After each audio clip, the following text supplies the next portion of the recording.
Hello, everybody! Well, you know what? When we broke for refreshments just now, I thought, how many people are still going to be here when we restart? Is it going to be 50, or 40, or 30, or maybe just 6 of us here? So congratulations and thank you for making it, what, about 90 of you still here. Fantastic.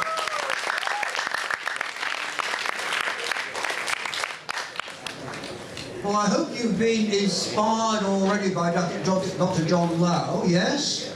Yes. And you've been informed by Sue Ding about most things relating to Toastmasters as they are here in Malaysia, yes? Yes. Well, hopefully, my job has been done then. But, because I've just been provided with some food, I obviously have to say something to be able to have earned that food. So, I'll share with you some thoughts, my version on dreaming. Dr. John Lau has told you a few things about his view of dreaming. I'll share a few things which may overlap with his, but actually probably won't. I don't want you to fall asleep, but close your eyes for 1 minute, please. Everybody, please close your eyes. Think about what you want to do in life. Think about what you would like to achieve. Are you thinking of something? Yeah? How much do you want to achieve whatever it is you're thinking of? How much do you want to achieve it? Do you dream of achieving it? Yes? Wake up! Nobody got anywhere just by dreaming. There has to be something to earn that achievement, and it's far more than just dreaming. Let's take just a few examples. Now, if you think that I'm using examples which, oh, I haven't heard of that person, I haven't heard of that person. If I tell you that I've been in Malaysia 20 years, which is probably longer than most of you have been in Malaysia, because some of you weren't born 20 years ago, then I can assure you that people I'm thinking of now, and I'm going to share with you, are people that you definitely know of. Take Lee Chong Wei. You know Lee Chong Wei? Yeah. National hero? Yes. The only person who's achieved 2 Olympic silver medals for Malaysia. Nobody else, not in badminton, not in any other sport, has achieved 2 Olympic silver medals, but he has. Now, do you think he would have been dreaming, he's now age 32, do you think maybe 15 years ago that he was dreaming that he would be the #1 badminton player in the world, which he was for 7 whole years? Do you think he just dreamed it and it happened? Do you think? No. In fact, I can tell you a little story, because I have a friend here called Thomas, and he was on the junior badminton squad, the national badminton squad, about 15 years ago. He knew Chong Wei. And when I asked this guy, Thomas, was it obvious then that Chong Wei was going to be one of the world's best? He said, no, no way. Not me, but Thomas, I was better than Chong Wei, he said. Chong Wei was not very good as a teenager, but it was really only in his mid-20s that he started to become a really good badminton player. But he got from being a fairly average teenage badminton player to a very good adult badminton player, not just by dreaming that he wants to be. He did it by a lot of hard work. How many of you play badminton? Oh, I'd have expected more than that. It's our national sport. Okay, about 7 or 8 of you are admitting it. Do you perhaps practice once a week, maybe? Once every 2 weeks? Or not very often? Do you know how often John Way practiced and has been doing for the last 15 years?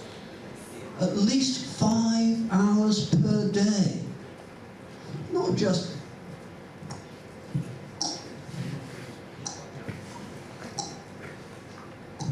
Oh no! This has to have a demonstration.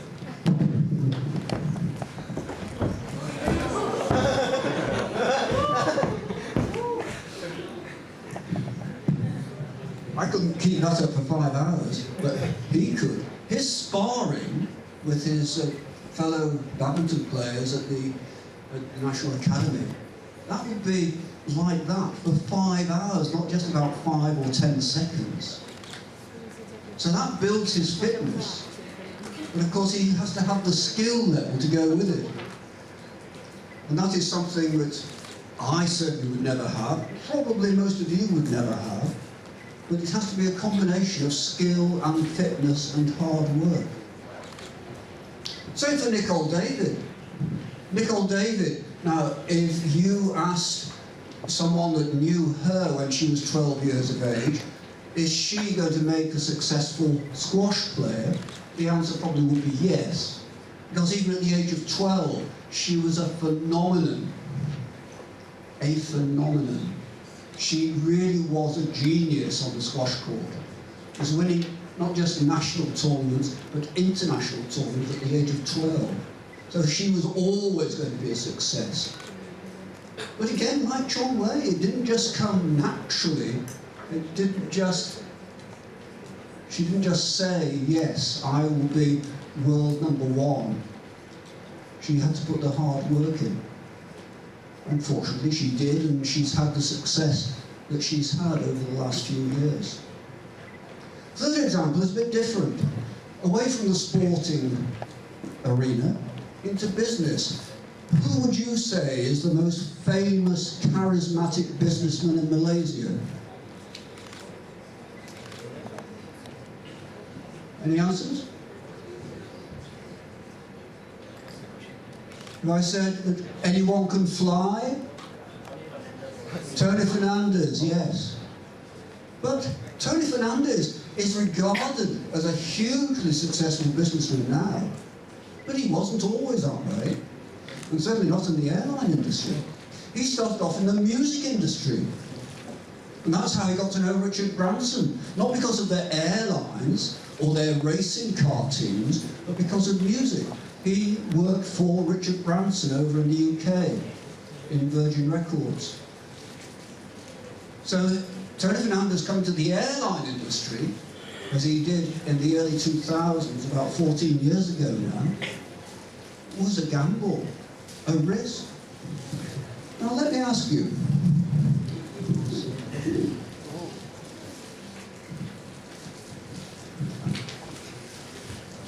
if you had not $100, not $1,000, not a million ringgit, but just 1 ringgit, would you want to buy an airline? I'm getting some yeses, maybe they haven't thought about their answer too much. But you know, this is what Tony Fernandez did back in 2001. He said to Mahathir, who was then Prime Minister, I will buy this old airline, and it's, I think, 2 or 3 aircraft. I will buy it from the government, or DRB Hicon, which was the government company which actually owned it. I will pay you 1 ringgit. And Mahathir said, yes! Did you know that? One or two of you have heard that story before. Yeah, that is exactly what happened. Of course, the other part of the story is that, in fact, he had to cover something like 10 million ringgit of debts. So, yes, it might have been only 1 ringgit in cash changed hands, but 10 million ringgit had to be found as well. But a lot of people who knew Tony Fernandez at that time, and some of my friends did know him at that time, said, we wouldn't have risked that. We think Tony did a fairly stupid thing. But he's proved that if you dream and are prepared to put the work and the effort and the intelligence into making a business decision, as Tony Fernandez did at that time, it can work. And AirAsia, as you know, not only is it the airline that we all use, yeah? We all use AirAsia? Yes. Yeah? Because it's the only convenient way to get from most places to most places. But for him to have achieved that success, where AirAsia is now regarded, and has been regarded for about the last 7 years, as the best low-cost airline in the world, that says a lot for Tony Fernandez. So you see, we've got Lee Chong Wei with his amazing fitness and badminton skills. Nicole David, again, amazingly fit and with her squash skills. And we've got Tony Fernandez. He's not actually very fit, as you can see from looking at him, but he's certainly got the intelligence and the skills and the risk-taking ability to be a success. All those three, in my view, are Malaysians that we can all be proud of. Yes? Yeah.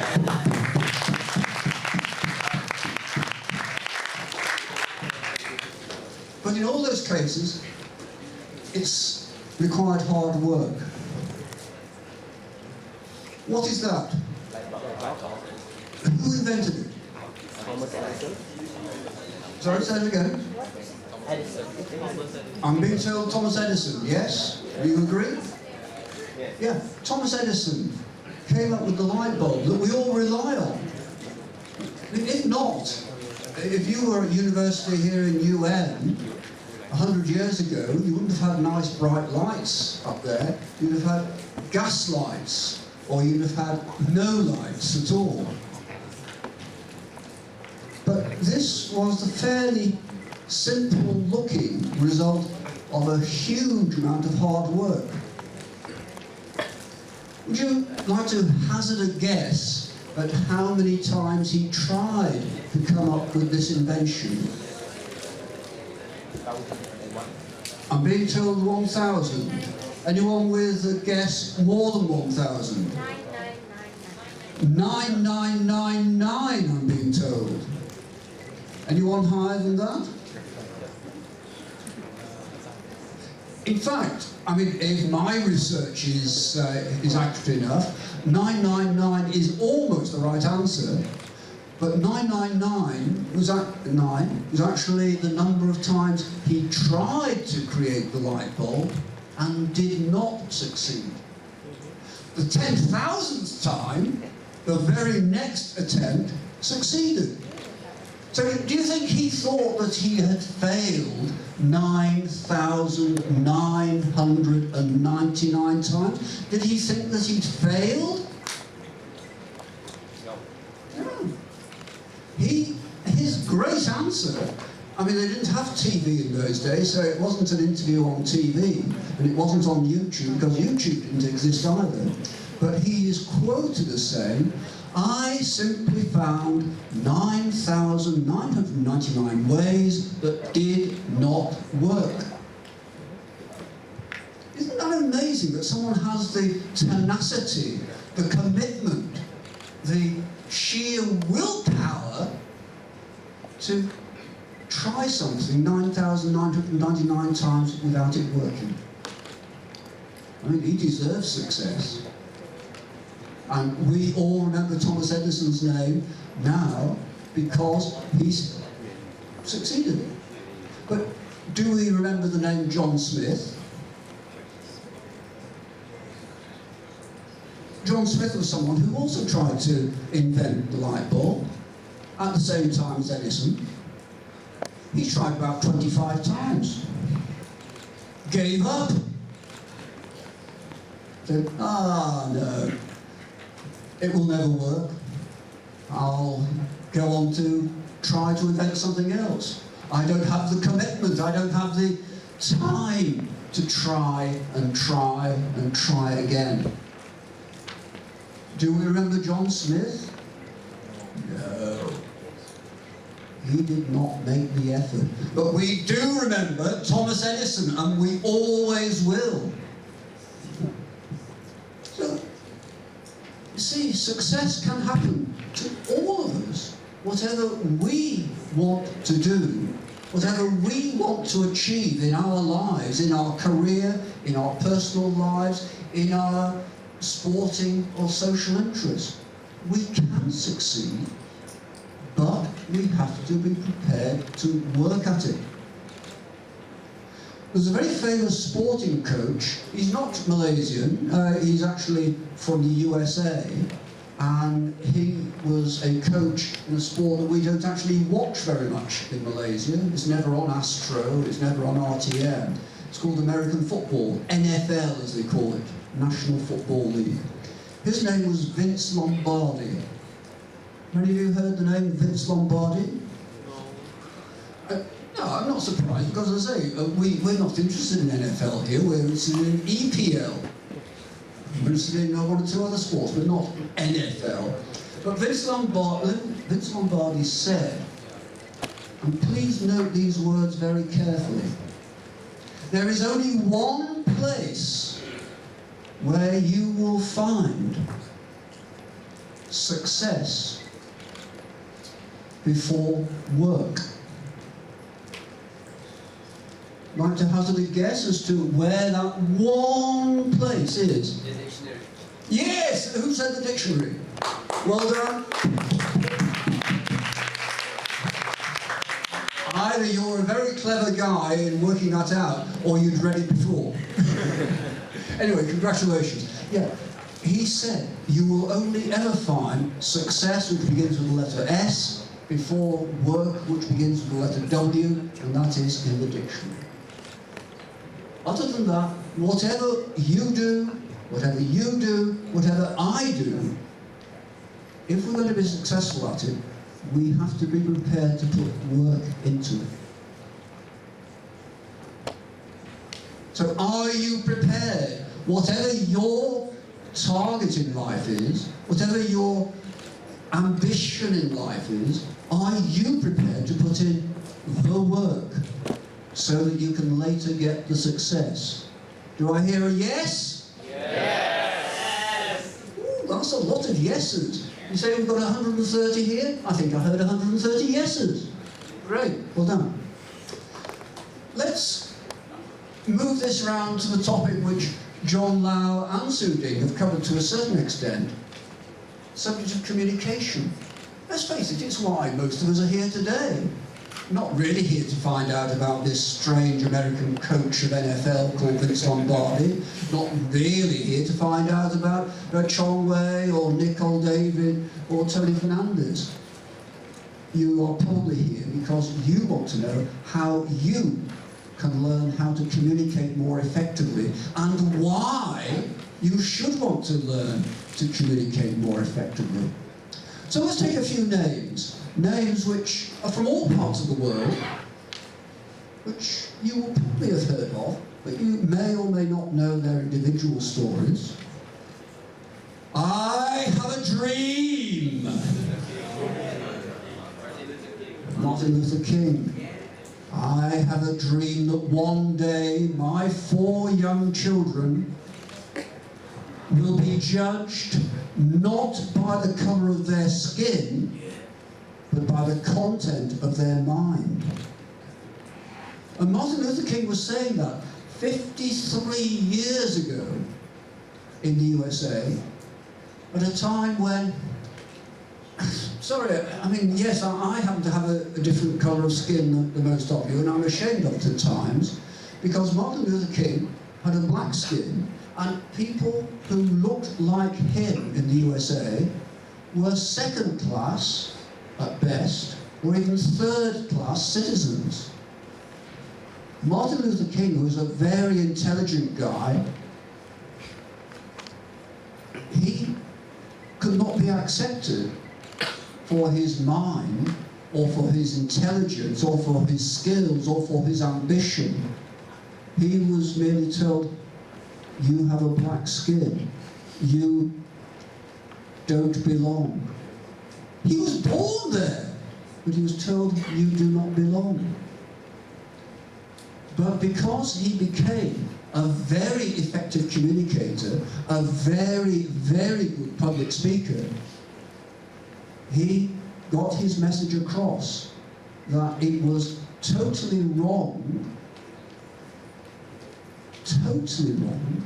to have a second-class group of people in the American society. He led a march in August of 1963 in Washington, D.C. of 500,000 people to protest about what they called civil rights, about the civil rights of the black population, where a black person could not eat in the same restaurant as a white person, where a black person could not travel on the same bus as a white person, or certainly not in the same seats, the same part of the bus. 500,000 people heard him deliver his I Have a Dream speech. 500,000 people. And you know what? It didn't happen overnight. In fact, he was assassinated. He was killed by someone who didn't agree with his point of view just 5 years later in 1968. Long before a person called Barack Obama came along in 2008. Similar colour of skin, and he got elected as President of the USA. Barack Obama would never have been elected, would never have had a chance of being elected if it hadn't been for Martin Luther King and all his friends who suffered or even died because of their belief that what was happening in the USA was wrong. But Martin Luther King had the communication skills, firstly, to change the views of society, and secondly, to get himself killed. Don't let that put you off too much. We haven't had any Toastmasters in Malaysia killed because they spoke too much at Toastmasters meetings. But the same person who did get killed because of his views, Martin Luther King was a very large gentleman, far taller than me, far wider than me, with that loud, booming voice. This second person was actually about this high, and he spoke a bit like this. Can you hear me at the back? Let me put my microphone away. Can you hear me at the back? But Mahatma Gandhi spoke to crowds of tens of thousands without the help of a microphone and with a very soft voice. So soft, people were actually straining to hear what he was saying. He wanted to change his society, India, at a time when, well, it was not popular to want independence from the UK. But nonetheless, he went around the country for years and years and years, fighting for independence for India. Eventually, they got independence in 1947. But in 1948, just about 5 months later, Mahatma Gandhi also killed by someone who didn't like his point of view. So we've now got two people, Martin Luther King and Mahatma Gandhi, both killed because they were great communicators. I've got other examples I could give you, but we don't have all afternoon, unfortunately. I'd love to carry on talking to you about that. But in spite of them being killed, don't let that stop you developing your communication skills. Because here in Malaysia, no one has been killed here, fortunately, for their communication skills. But what does happen, communication skills can kill your hopes of getting a good job in your career. Because there was research done by Job Street. You all know Job Street? If you don't know it now, you will do in a couple of months or a year's time when you leave here. Job Street did a survey of employers, and the result of the survey said that 60% of people leaving universities did not have sufficient communication skills to deserve to be able to get a good job after they left university. 60%! Let's say we've got 130 here at the moment. That means 6% is 78 people. Stand up, 78 people who don't want to have a good job when you leave university. No, I didn't think you would. But on the basis of statistics, 78 people here today will not get a good job if this is an average group of university students. Now, no, you're going to tell me, hey, we're not average, we're at UM. We are far better than average. Okay, 50 of you won't get a good job. Do you want to be part of the 50 who don't get good jobs when you leave university? No. No, of course you don't. You want to be part of the remainder who will get good jobs, who will go away, go into a company or go to the government or go into education, get good jobs and have a successful career and a successful life. And I want to applaud every single one of you who is going to go away from here and have that successful career.